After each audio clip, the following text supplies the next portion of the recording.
Russia's scientific teams embarked on a historic expedition to Antarctica, returning with shocking discoveries, something never believed to exist.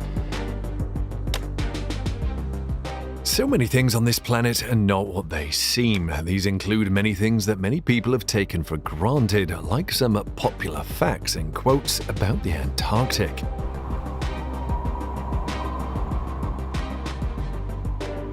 While many of these claims may have political undertones, Russia has revealed some shocking discoveries that will challenge what you thought you knew about this large tract of ice-cold land. What has Russia revealed and how do the discoveries affect you? Join us as we dive deep into how Russia reveals that the Antarctic is not what we're being told. Looking at the sparse white expanse of land Antarctica is today, it's easy to assume it's always been that way. However, that is not the case because many years ago, things were starkly different. Antarctica used to be much warmer than it is now. Previous research discovered that the continent had diverse vegetation and average temperatures ranging from 30 to 51 degrees Fahrenheit just before 40 million years ago, or -1 to 10 degrees Celsius. Dinosaurs, yes, those same legendary animals once roamed its lush polar forests, and even after the non-avian dinosaurs died out, Antarctica remained largely unfrozen for tens of millions of years into the Cenozoic.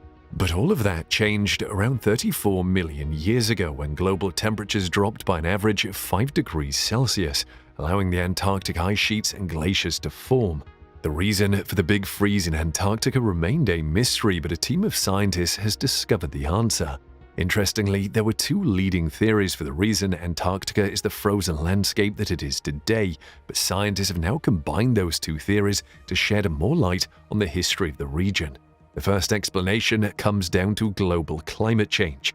Carbon dioxide levels in the atmosphere have steadily declined since the beginning of the Cenozoic era 66 million years ago, according to scientists. Once CO2 levels fell below a critical level, cooler global temperatures allowed Antarctica's ice sheets to form. But what about the second theory? That one focuses on dramatic changes in ocean circulation patterns. According to the theory, when the Drake Passage, which connects the southern tip of South America to the Antarctic, deepened dramatically around 35 million years ago, it caused a complete reorganization of ocean circulation.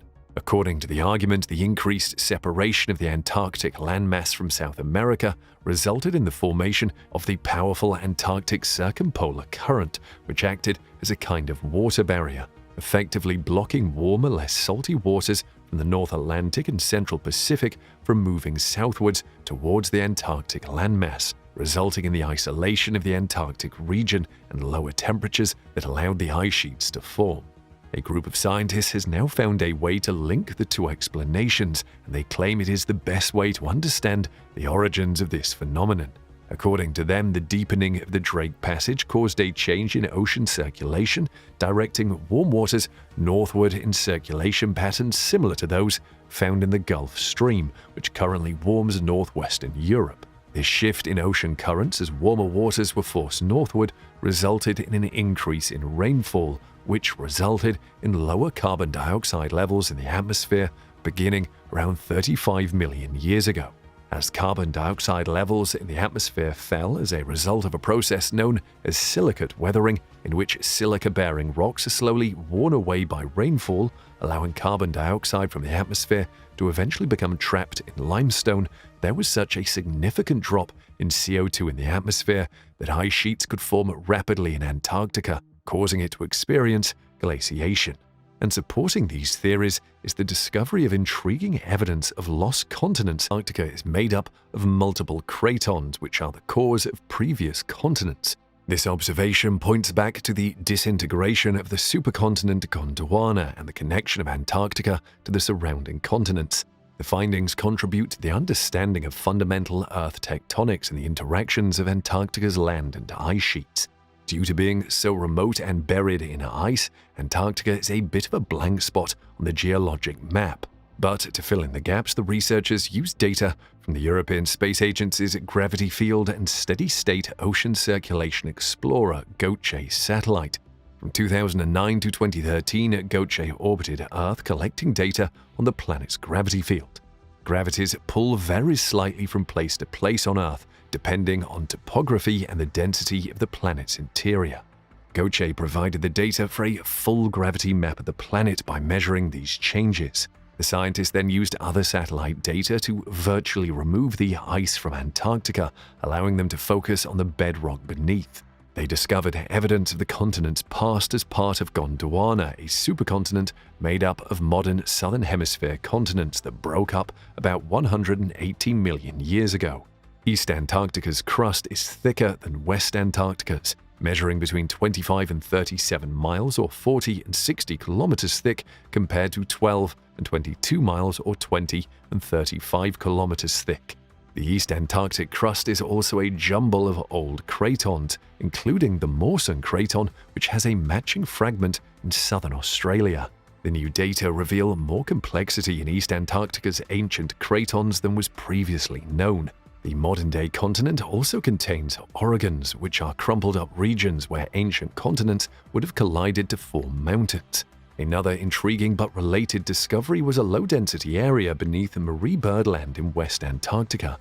The presence of this low-density portion of the planet's upper mantle, that is, the layer beneath the crust, may be due to an ancient mantle plume. Mantle plumes are areas in the mantle where hot blobs of rock rise like lava lamp lumps. They can occasionally result in the formation of volcanoes. According to the researchers, the Antarctic mantle plume dates from the last 66 million years. However, while you might have been taught that the discovery of Antarctica was made in the early 19th century, an ancient map, the Piri-Reis map that was discovered, proved that humans have known about this frozen place for much longer. However, the Piri-Reis map is a highly controversial piece of document, and it is not surprising that some people, especially the authorities, try very hard to suppress it because it can turn everything you've been taught upside down. But what exactly is the Piri-Reis map? It all began in 1929 when Gustav Deismann, a German theologian, was working at the Topkapi Palace Library in Istanbul. He discovered a gazelle skin parchment in a stack of discarded items while cataloging antiques. Deismann was astounded to see that this parchment had a map drawn on it that appeared to show the outline of South America. He saved the parchment, which has since become known as the Piri-Reis map. The map he studied had been drawn and signed in 1513 by Turkish cartographer Hagi Ahmed Muhuddin Piri, also known as Piri-Reis. Piri-Reis was a cartographer as well as a member of the Turkish Navy, where he rose to the rank of admiral. He stated that his source documents included 20 different maps and charts. 8 of them were Ptolemaic maps, that is, maps of the known world according to Hellenistic or Greek society in the 2nd century. 4 were Portuguese maps, 1 was Arabic, and 1 was drawn by Christopher Columbus. This simple piece of preserved gazelle skin has sparked heated debate in the world of cartography. For starters, the map depicts Antarctica nearly 300 years before it was discovered. It not only depicts Antarctica, but it also depicts the continent as a landmass before it was covered by its ice cap over 6,000 years ago. The fire of this controversy got more fuel after Professor Charles Hapgood published his theory about Antarctica in the book Maps of the Ancient Sea Kings in 1965. Hapgood of the University of New Hampshire had studied the Piri-Reis map with his students and discovered several mysteries that they couldn't explain. Not only was Antarctica missing its ice cap, but the map was drawn using the Mercator projection, a methodology not used by European cartographers until the late 16th century. Gerardus Mercator, a Flemish cartographer, invented the cylindrical map projection in 1569. The Greeks were able to create cylindrical maps by combining their understanding of the Earth as a sphere with astrological and geometric skills to calculate latitude and longitude. The use of the Mercator projection on the Piri-Reis map could be explained by his use of Greek maps in the creation of his drawing, but there was no explanation for Antarctica's inclusion without the ice cap. Hapgood and his students hypothesized that the Piri-Reis map had to be based on information dating back more than 4,000 years. The map introduces the theory of an ancient civilization that had the skills to navigate the world's oceans and accurately chart the lands they visited. This was long before any known sophisticated civilizations or well-defined languages. Hapgood went on to say that the topographical representation of the area inland from the coast was so accurate that this ancient super-civilization, in addition to their nautical and cartographic abilities, had to have aerial capabilities. This, of course, led to theories of alien civilizations or civilizations based on the lost city of Atlantis. Speaking of UFOs, there have been numerous reports of sightings in Antarctica. Among the most recent ones was a UFO crash site in Antarctica when a mysterious object was found on Google Maps. Mr. MBB333, a UFO YouTuber, posted footage of the discovery online, captioning it, "Looks like something might have landed in the middle of Antarctica, leaving a gouge in the snow. The object has the classic shape of a triangle craft. According to the YouTuber, something appears to have slid into the snow. It definitely favors the triangle craft shape. There is also a dent in the snow." Mr. MBB333 went on to analyze the object. "It appears to be a black triangle craft. It appears to be a boomerang or a flying machine that landed in the snow out there. You can see what appears to be a winged craft sitting in Antarctica." He also indicated a nearby object that appeared to be the shadow of a pyramid in the snow. The video, which has received thousands of views, sparked a frenzied debate. One commenter said it definitely looks like a triangle craft of some kind in the snow there in Antarctica. Antarctica definitely contains much more evidence of objects from outside the planet. One of them is a Martian meteorite named Allen Hills 84001. This was not just a meteorite, as researchers claim it bears evidence of life on Mars. In 1996, researchers from NASA's Johnson Space Center in Houston announced that they had discovered microbial fossils in the Allen Hills 84001 meteorite from Mars. ALH 84001 is a meteorite or a rock that fell from space to Earth. A meteorite hunting expedition discovered it in Antarctica in December 1984. ALH 84001 weighed about 4¾ pounds when it was discovered, or 1.93 kilograms. It was about 6 inches long by 4 inches by 3 inches, shaped like a rounded brick or a large potato, and partially covered with black glass like it was dipped in tar. When meteorites burn through the Earth's atmosphere, the glass, known as fusion crust, forms on all of them. But the interior of ALH 84001 was green, which piqued the expedition's interest. Back in civilization, however, the meteorite appears to be much grayer on the inside than green. ALH 84001 formed from molten lava approximately 4.5 billion years ago, which is referred to as its igneous age, possibly from an ancient Martian volcano.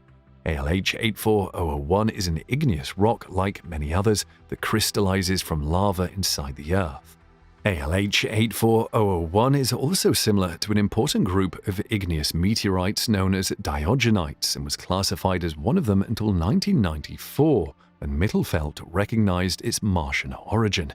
About 4 billion years ago, after ALH 84001 crystallized from molten lava and cooled, it was heated again and deformed by a strong shock. This heating and shock were most likely caused by a nearby asteroid or meteorite impact. Sometime after the impact, possibly around 3.6 billion years ago, a liquid flowed through ALH 84001, depositing rounded globules of carbonate minerals. These carbonate globules may contain Martian fossils. The only more recent event in ALH 84001 that we can see is another shock event. This shock could have been caused by the meteorite impact that launched ALH 84001 off of Mars. To get off Mars, ALH 84001 must have left its surface going faster than Mars's escape velocity, which is about 5 kilometers per second or about 11,000 miles per hour. Meteorite impact is the only known natural process that can move rocks so quickly. Volcanoes can't throw rocks that fast. If a large enough meteorite or asteroid collided with Mars, some rocks on the planet's surface would be blasted up faster than that escape velocity and could leave the planet entirely. Scientists have also discovered more evidence of the bombardment of Antarctica by foreign objects, and this time the marks left behind are so huge that other notable meteor impacts pale in comparison. The team of scientists used 2 GRACE satellites to discover the crater. The span of more than 450 kilometers and hidden under 1.5 kilometers of the ice sheet, They're asking whether the impact did not cause the greatest mass extinction in Earth's history. It is most likely the result of a meteorite impact 250 million years ago. According to scientists, the force of the Wilkesland impact was catastrophic for Earth and its inhabitants at the time. Almost all life on Earth had been wiped out at that time. The discovery was made by a joint mission that attempted to measure anomalies in Earth's gravitational field to show how mass is distributed on the planet and how it changes over time. Further analysis of the data collected gave evidence of the almost 500-kilometer wide crater. Some scientists believe that an M-class asteroid primarily composed of metals is hidden in the depths of Antarctica near Wilkesland. This massive impact is thought to have thrown massive amounts of dust into the atmosphere, creating a hostile environment, months of darkness, and caustic acid rain that turned the planet into hell. Only a few ancient shellfish survived this blaze. Among them were the dinosaurs, which became the dominant group of animals over the next 200 million years. What appears to be a bleak future scenario ended the Permian Age about 250 million years ago. An estimated 80 to 90% of marine and terrestrial life died at the time. Scientists, however, debate how this mass extinction occurred 250 million years ago. Some researchers suspect meteorite impacts, while others suspect volcanic eruptions. But many scientists now believe that volcanic activity accompanied by massive CO2 emissions triggered the mass extinction. The East Antarctica impact crater is roughly 3 times the size of the Chicxulub crater on the Yucatan Peninsula. A meteorite had fallen there about 65 million years ago, possibly causing the eventual extinction of the dinosaurs. The meteorite that smashed the giant scar into the Antarctic crust, on the other hand, was several times the size of the dinosaur killer, with an estimated diameter of more than 45 kilometers. Even more stunning is the shocking magnetic anomaly scientists found under the ice near Russia's scientific research station in East Antarctica. A magnetic anomaly is a change in the magnitude of the Earth's magnetic field in comparison to the expected value for that location. The intensity of the Earth's field will be altered by large amounts of magnetic materials. In the 1990s, scientists drilled down into this area and discovered Lake Vostok. However, their work was halted just before reaching the water due to concerns about contaminating what could be a pristine ecosystem, leaving a number of unanswered questions. Before that, though, in the 70s, Russia began to suspect, using airborne radar, that they had inadvertently built their base at the tip of a large subglacial lake. In the years since, orbital radar mapping combined with surface seismological measurements has confirmed that Lake Vostok is the largest lake discovered in the last 100 years, hidden beneath 2 miles of solid ice. It is roughly the size of Lake Ontario, but much deeper in places, more than 3,000 feet and about 4 times the volume. The lake, which is still liquid and not frozen, has been isolated under the ice sheets for anywhere between 13,000 and 14 million years, depending on who you ask.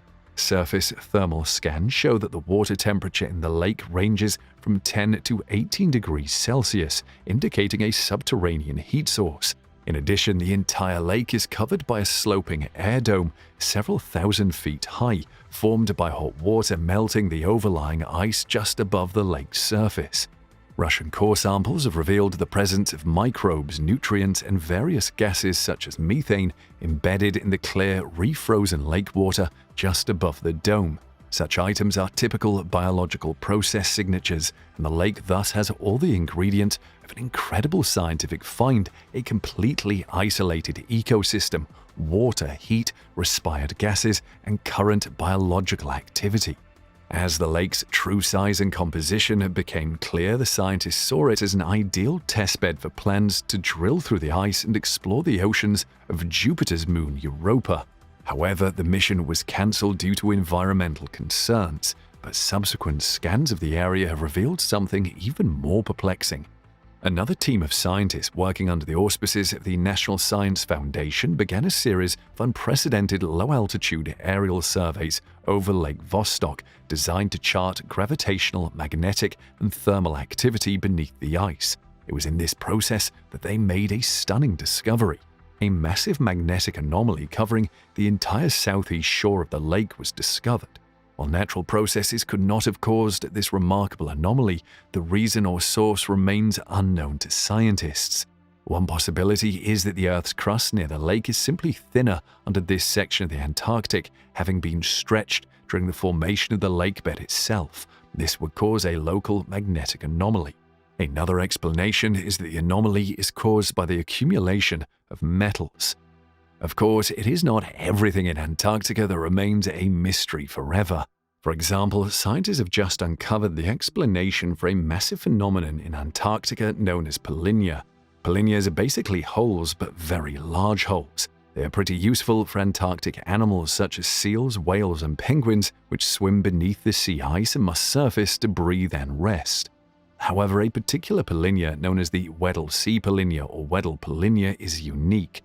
It was discovered in 1974 in early satellite images near an underwater mountain called Maud Rise, and it was massive, roughly the size of New Zealand. It reappeared in 1975 and 1976, despite the fact that air temperatures in the area were well below freezing. However, it appeared to have all but vanished after 1976. Scientists concluded that this large hole in the sea ice was possibly a long-extinct process, but it reappeared in 2016, slightly smaller, about the size of the state of Maine in the US.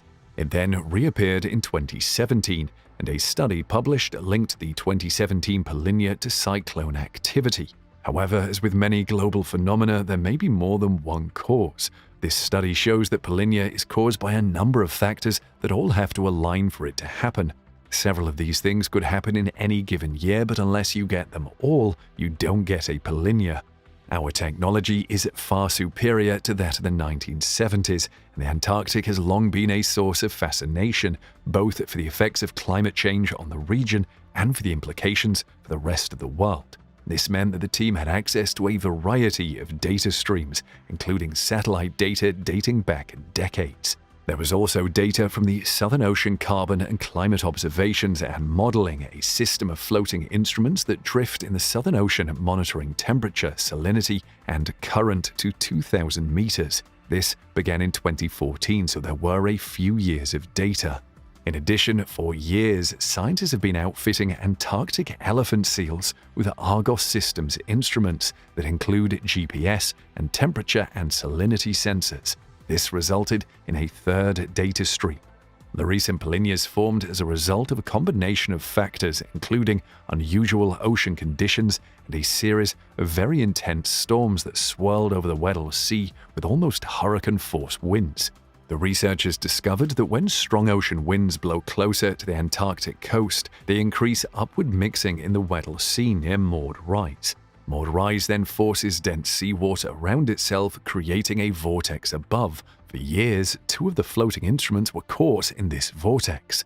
When the sea is especially salty, as it was in 2016, winter storms can set off a circulation feedback loop in which warmer water from below rises to the surface and is chilled by contact with the air. This causes the water to become denser, causing it to fall back down to be replaced by more warm water, which then chills and sinks back down, and so on. All of this cycling in turn prevents sea ice from forming. According to the researchers, this could have further climate implications. This is due to a large amount of carbon sitting at the bottom of the Antarctic Ocean. This is normally gradually circulated throughout the world's oceans, but if winter winds become stronger and more frequent, as predicted by climate change, this could result in more polynyas, circulating more bottom water to the surface. This deep reservoir of carbon has been locked away for hundreds of years, and it might get ventilated at the surface in a polynya through this really violent mixing. And if a large carbon outgassing event occurred multiple years in a row, it could really whack the climate system. Now, some of the discoveries in Antarctica are quite creepy, including an ice shelf that is singing. The Ross Ice Shelf in Antarctica, the size of Texas, is emitting sounds similar to a didgeridoo or a horror film soundtrack. The wind whips across the snow dunes, causing the ice to vibrate and produce sounds. The discovery of the sounds, in addition to being eerie, reveals new insights for the study of glaciers. When humans burn fossil fuels, heat-trapping gases are released into the atmosphere, contributing to ocean warming and ice melting. Because of this warming trend, sea levels are rising as land-based ice melts and ocean molecules expand. An ice shelf is like a cork in a bottle. If the ice shelves break up, the restraining force is reduced, and ice can flow faster from Antarctica's interior into the ocean, increasing the rate of contribution to sea level rises. The scientists behind this discovery learned how the deployment of sensitive seismographs could change the way glaciers are studied. They placed the instruments near the top of the ice shelf and were able to capture the haunting frequencies. The researchers collected data for 2 years and discovered that the Ross Ice Shelf nearly continuously sings at frequencies of 5 cycles or more. Let's hear which of these discoveries you find the most fascinating in the comments section below.